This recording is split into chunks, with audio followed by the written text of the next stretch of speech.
Now, News Watch 16 Sports. Good evening, I'm Callum .borchers. We're at T-minus 40 hours to the 49th Cortica Jug game. The bleachers are up, the porta potties are out, and so are the public service announcements. While both schools discourage lewd acts like streaking, the Bombers are already guilty of that offense. IC has won 5 in a row, scoring 40-plus points in each of the last 3 contests.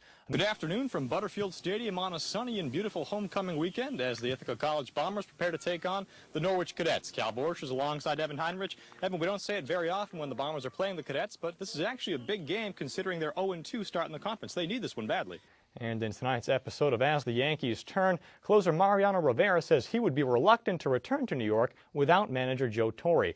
Of the Ithaca squads which are actually in season, none is hotter than the wrestling team. The blue and gold are up to number 11 in the latest coaches poll and made a statement in the first dual meet of the season. The Bombers pinned number 20 Lycoming 35-3 yesterday, led by sophomore John Gregory's major decision at 125 pounds. All 4 college basketball teams will be in action this weekend.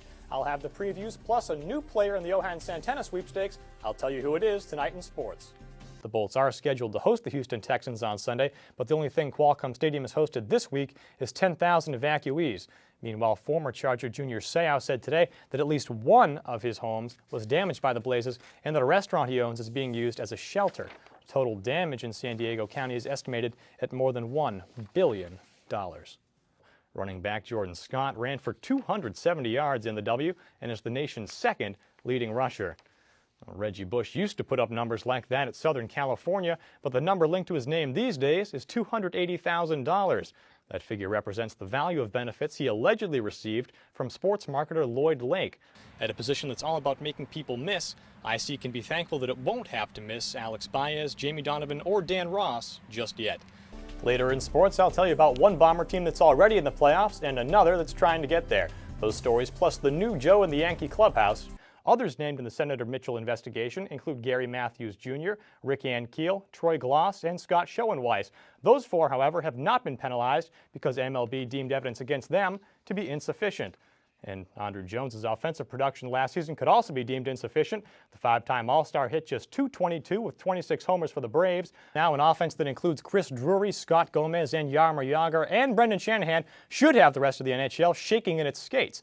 But the only team shaking right now is the New York Rangers, who have not scored an even-strength goal in 181 minutes. Bombers working on making that transition from a swing offense into a more run-and-gun style offense, and you can see that on display starting this weekend. Of course, the women will start things off with the first doubleheader on Friday night. They take on Utica at 6. The men also take on Utica in the nightcap at 8 o'clock p.m. I'll be calling that game along with Michael Kulikowski. Until 4 years ago, Bomber fans could write a W next to St. John Fisher as soon as the schedule was released.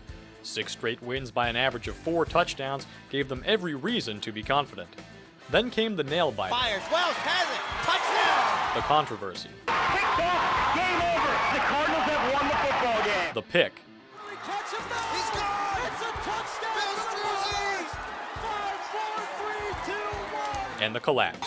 And the Cardinals will go up 34-10. Now the showdown with the Cardinals is circled on every calendar as the biggest contest not called Cortica. With Ithaca in an 0-1 conference hole, it's even bigger. The most heated rivalry in the Empire 8 is next on ICTV. Thayer Ashkar made his Bomber debut in his very first game as a freshman. He was 3rd on the depth chart and appeared to be Ithaca's quarterback of the future. But when Josh Felicetti graduated in 2006, it was sophomore Dan Javon who won the starting job. So instead of riding the bench as a senior, Ashkar found a new purpose for that right arm, catching balls as a wide receiver.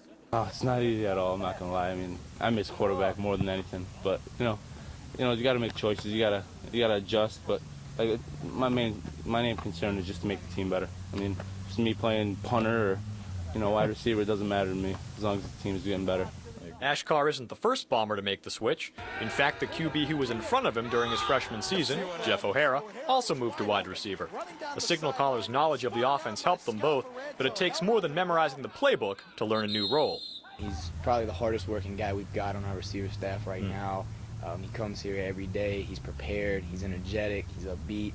He's just been an absolute pleasure to work with. Hard work doesn't always mean perfection, though, and when he does mess up, Ashkar is the target of some good-natured ribbing from his fellow wideouts. Definitely a lot harder than sitting in the pocket and throwing me the ball, and you actually have to get down and run the route. But yeah, I dropped him a couple times. Heenahan had nothing but congratulations on Saturday after he was the recipient of Ashkar's surprise QB flashback. I line up in the bunch. DJ tosses it to, usually it was Alex, but Jamie was in at the time. That's why kind of a little confusion. Pitch to Jamie, then Jamie would pitch it to me, and Patrick was supposed to just, leak out and be by himself. So I just rolled out, and it was either me going out of bounds, losing 4 yards, or throwing it to Heenahan one-on-one, and I'll take that against any defender. Thayer Ashkar's 43-yard completion to Patrick Heenahan may not have sparked a comeback against St. John Fisher, but it made a statement about the Bombers. When they need a player to try something new, they know who to turn to. At the practice field, I'm Cal Borchers, ICTV Sports.